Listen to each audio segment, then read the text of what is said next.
Hello everybody, welcome to a video of our homemade floating dock.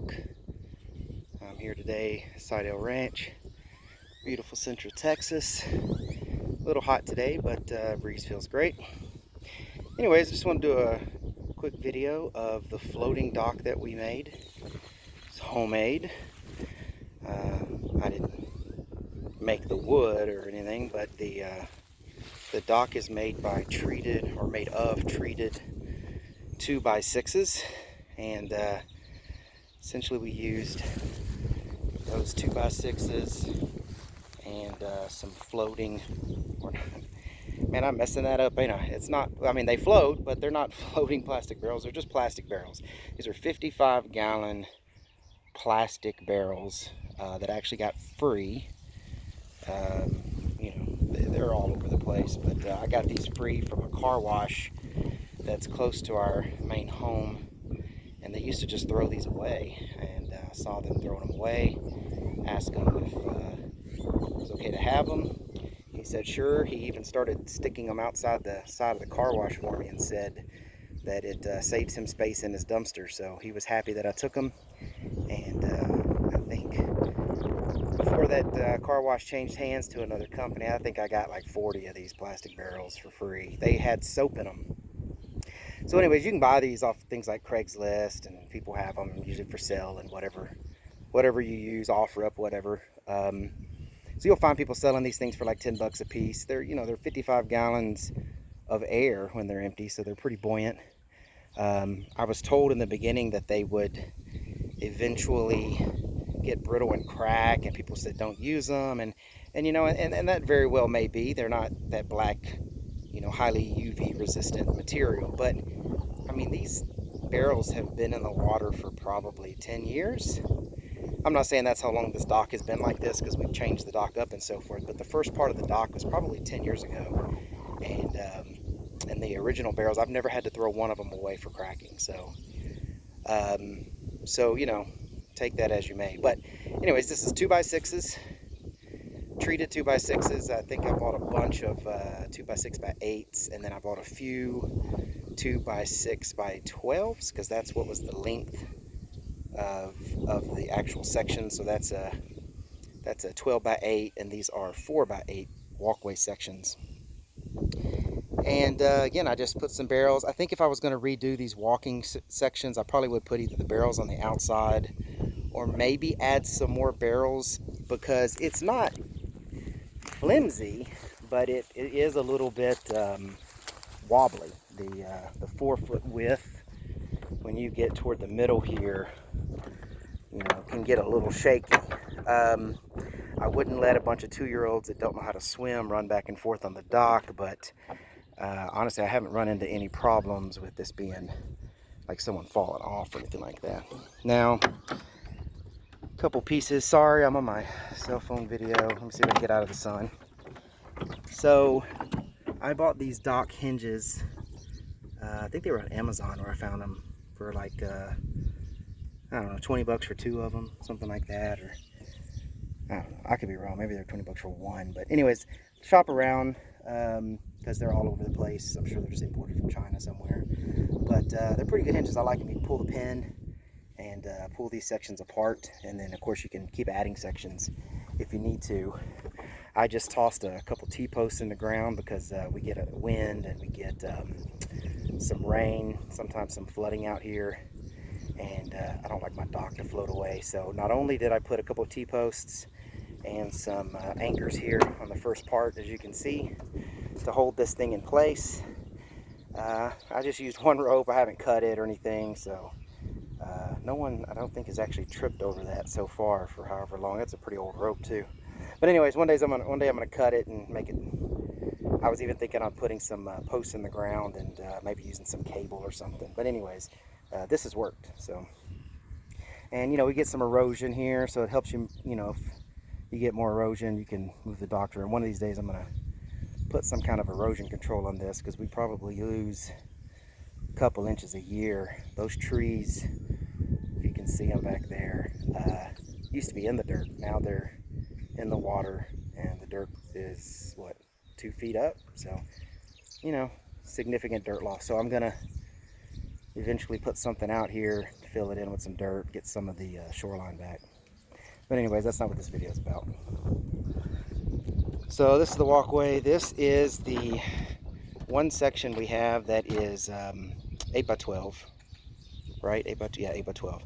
And I did the same thing. So what I did here to keep this from floating away is I put in the tie-ons, the tie-downs, and I put 5-gallon bucket anchors. They're filled with cement, have some rebar in them. They're anchors. So if you see, they're holding it down. I only have 3. I don't know what happened to that one. I don't know if I didn't make it or if we lost it. I don't know. It's been a while. But anyway, so that works out good. You can put a kayak or something on here. Mostly new people that come out here fish. My son likes to fish from the shoreline. He don't even fish from the dock, but he does throw his casting net out here because we've got shiners and shad and perch and all that stuff in the lake. So he'll throw cast nets out here for bait. But we used to even have a trolling motor mounted. You can still see the area that was there. We used to actually scoot around the lake. We share this lake with a couple other properties. It's like a 40-acre lake. But anyways, we used to scoot around on it, but that kind of got old and nobody did it anymore, so we were just killing batteries, and I got rid of that. So. But anyways, that's it. I had a couple people ask me about my floating dock on a forum I was on, so I figured I'd take a video and stick it online. How about that? And that's it, guys. I mean, it wasn't very complicated. I put a couple runners. As you can see, the barrels are here. So what I did is to keep them in. I didn't even actually put any straps to hold those barrels in. I mean, it's not like these things flip over with the wind and the barrels come out. Now, you know, if it flooded and I didn't have it tied down and it got pushed up on land or something and got in an awkward position, sure, you could lose some barrels. But all I did was run, you know, some lateral 2x6 by 12s up and down it, and I spaced them wide enough for the barrels to sit nice and snug when the weight was on them, and that's it. That's held them in place with no problem. So you can strap them down, do whatever, but like I said, I just right before we pushed it in the water, I stuck them underneath there, and we used the tractor to just roll the thing into the water. So it wasn't that big of a deal. And yeah, maybe if you got big waves, maybe if you're on a real lake. We don't get real big waves unless it's windy, and even then it's not enough to knock these things around. So anyways, I talk a lot and I don't want to kill this video out, but that's it. That's the floating dock. It was homemade just from barrels and some 2x6s that are treated. The treated wood is held up pretty well. Like I said, this wood's, man, trying to think of when. I mean, it's probably 10 years old, and it's still holding up okay. If we go fancy and expensive, I may do a one later that's composite, but honestly, I think if I was going to do it all over again, we did a floating dock because this lake goes up and down. It's a conservation lake that was put here. We have a creek that goes through the middle of our property, and when heavy rains come, it'll flood. So the level of this lake will go up and down. You know, this is a pretty normal level, but you know, sometimes it gets really crazy. There's a dam there, you can see. I've got some cement blocks and stuff, but anyways, there's a dam back there that you can see, and yeah, I've seen those rocks back there underwater. I have never seen it spill over, but I've seen it get pretty high, and we've also had it get pretty low. So that's why I did a floating dock. But honestly, the shift of the amount of water and how much it goes up and down, still really wouldn't be that big of a deal. I could just make a stationary dock that goes out there and maybe put it 5 feet above the water, and I don't think, you know, it very rarely ever get covered in water, I'm assuming, at 5 feet up. So I may do that. I don't know. I mean, we own most of this side of the lake.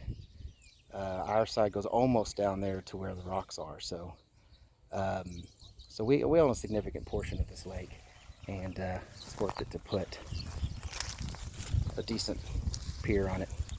But anyways, that is my floating dock.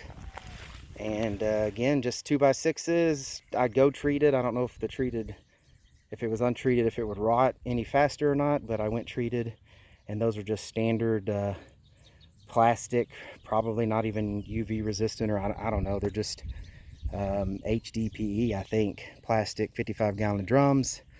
And I did seal them. I put the caps in them and I sealed them with silicone. And I also, there's a trick here, and I hate to put this at the end of the video, but there's a trick to it. So you want to, you don't want to seal those barrels until you get to kind of your coldest point. When air is cold, it's more denser, whatever the right way it is. So if you do it in winter on a cold morning, the air inside is going to be pretty dense. So when summer comes, sure, there may be some pressure in those drums, but it's not going to be that much. But if you go the opposite direction, you do this in the summer when it's 110 outside, and you do it in the middle of the day, you're going to have some pretty thin air. And then when winter comes and the air does start to get dense, you're not going to have any pressure in those barrels, and they're going to start caving in on you. And we had some that did that, where they literally just kind of caved in on the walls. Now summer came, they popped back out, but you know, I didn't like them. The few that we had that were doing that, I took out when we did some changes and made that walkway. But yeah, the trick is to, you know, pretty much the coldest air of the year, that's when you want to seal those things up, and make sure they're nice and airtight, so that way throughout the year you won't have problems with your barrels collapsing. So, but it did good. I think I did do this somewhat in a colder time. It probably wasn't the coldest time of the year, but I don't think it was summer. I think it was maybe early spring when we had actually put this dock in the water. And I think those barrels were sealed up in a relatively cool period. So in Texas, it doesn't get that cold anyway, but we only had maybe 2 barrels that had that problem where they would collapse in the summer. And they still floated fine, but they just looked kind of funny, kind of collapsed in there. So anyways, that's the only trick that I know of there, is to seal them. Of course, make them airtight, watertight, because you don't want water seeping in, and then eventually they're not as buoyant. But it's really not that hard. They have a rubber seal on that cap, you know, so if you get them, most of the time, especially these plastic ones, you'll take that cap off. There's a rubber seal that's underneath that cap. As long as that rubber seal's on there pretty good. I went ahead and went a little further, and I put some like silicone adhesive sealant around each one of those caps before I put it in. And you don't want to lug them too tight, because then you start stripping them, but I lugged them down nice and snug, and I just left them out there for that silicone to dry. And I have not actually had any of them have problems with leaking. So it's been pretty good. But all in all, it's a good dock. I mean, I would totally do it again, but like I said, if I was going to do it again at this piece of property, knowing what I know now, I'd probably go stationary. But if you have a piece of property where the lake rises and falls, or you do like doing like we did sometimes and disconnect the end of it, the floating dock thing works great. Super stable. That end over there is like a pontoon boat. I mean, you can cruise around the lake in it. And we've done that before when we had a trolling motor. We used to put some little outdoor chairs on there, and we even had a canopy on there one time. And we floated that thing out in there. We got a lot of crappie in this lake, so we floated it out there, and we were crappie fishing. So anyways, again, I could talk all day. But anyways, hope you enjoyed the video. If you do like any of these videos I make, please subscribe to the channel and give this video a thumbs up. And see you guys next time.